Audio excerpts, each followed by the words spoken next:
बिमल रॉय, जिनका जन्म 12 जुलाई 1909 को हुआ था, भारतीय सिनेमा के इतिहास में एक महत्वपूर्ण निर्देशक रहे। उन्होंने सामाजिक मुद्दों, जाति और समाज के नियमों पर ध्यान देने वाली कई शक्तिशाली फिल्में बनाई। 2 बीघा जमीन गरीबी को दर्शाने वाली फिल्म थी, जबकि परिणीता, सुजाता, मधुमती जैसी फिल्में समाज की वास्तविकता को छूने का काम करती थीं। उनकी फिल्मों ने मनोरंजन के साथ साथ समाज की समस्याओं पर भी ध्यान दिया।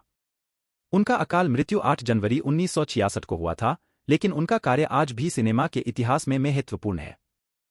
अर्थ रोटेशन डे 8 जनवरी 1851 को फ्रांसीसी भौतिक विज्ञानी लियोन फौकॉल्ट द्वारा पृथ्वी के रोटेशन के पहले वैज्ञानिक प्रदर्शन की याद दिलाता है। फौकॉल्ट के प्रसिद्ध प्रयोग में एक पेंडुलम का उपयोग शामिल था, जिसे फौकॉल्ट पेंडुलम के रूप में जाना जाता था, जिसने पृथ्वी के रोटेशन का दृश्य प्रमाण प्रदान किया था। यह दिन फौकॉल्ट के अभूतपूर्व प्रयोग का जश्न मनाने और उसे स्वीकार करने का कार्य करता है, जिसने पृथ्वी के रोटेशन का सम्मोहक सबूत प्रदान किया और अंतरिक्ष में ग्रह की गति के बारे में हमारी समझ में महत्वपूर्ण योगदान दिया। अर्थ रोटेशन डे मनाने में शैक्षिक गतिविधियां, खगोल विज्ञान और पृथ्वी की गतिविधियों के बारे में चर्चा और विज्ञान में फौकॉल्ट के योगदान और प्राकृतिक दुनिया की हमारी समझ को मान्यता देना शामिल हो सकता है। 8 जनवरी को राष्ट्रीय जन्मदिन दिवस प्रतिवर्ष देश भर के लोगों को याद दिलाता है कि सकारात्मक रहकर और लोगों के साथ दयालु व्यवहार करके वे अपने आसपास के लोगों को प्रभावित कर सकते हैं और उस सकारात्मक दृष्टिकोण को दूसरों तक पहुंचा सकते हैं। सोवियत अंतरिक्ष मिशन लूना 21 इन सोवियत संघ द्वारा 8 जनवरी 1973 को लॉन्च किया गया था। लूना 21 मिशन सोवियत लूना कार्यक्रम का हिस्सा था और मुख्य रूप से चंद्र अन्वेषण पर केंद्रित था। अंतरिक्ष यान लूनोखोद 2 इंच नामक चंद्र रोवर ले गया, जो 15 जनवरी 1973 को चंद्रमा की सतह पर सफलतापूर्वक उतरा। लूनोखोद 2 एक रिमोट नियंत्रित रोबोटिक रोवर था जिसे चंद्र सतह का पता लगाने, प्रयोग करने और छवियों को कैप्चर करने के लिए डिजाइन किया गया था। लूनोखोद 1 के पहले सफल मिशन के बाद यह अपनी तरह का दूसरा मिशन था।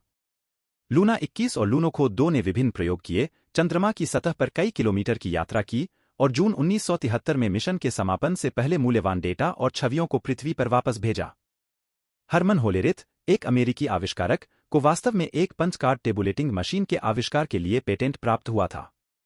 इस आविष्कार ने सूचना प्रसंस्करण में एक महत्वपूर्ण प्रगति को चिह्नित किया और 8 जनवरी 1889 को इसे पेटेंट प्रदान किया गया। होलेरिथ की सारणीबद्ध मशीन ने डेटा को संग्रहीत और संसाधित करने के लिए पंच कार्ड का उपयोग किया, जिससे बड़ी मात्रा में जानकारी को संभालने और विश्लेषण करने के लिए एक अधिक कुशल विधि प्रदान की गई। उनके आविष्कार ने आधुनिक डेटा प्रोसेसिंग की नींव रखी और प्रारंभिक कंप्यूटिंग उपकरणों के विकास का अग्रदूत था।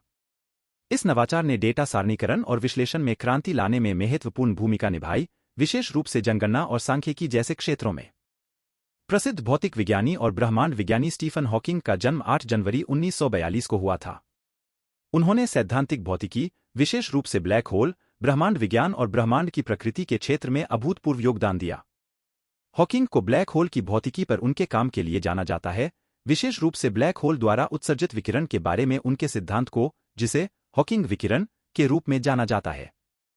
एमियोट्रोफिक लेटरल स्क्लेरोसिस (ALS) के कारण गंभीर शारीरिक चुनौतियों का सामना करने के बावजूद उन्होंने अपने शोध में उत्कृष्टता जारी रखी और वैज्ञानिक समुदाय में एक प्रभावशाली व्यक्ति बन गए।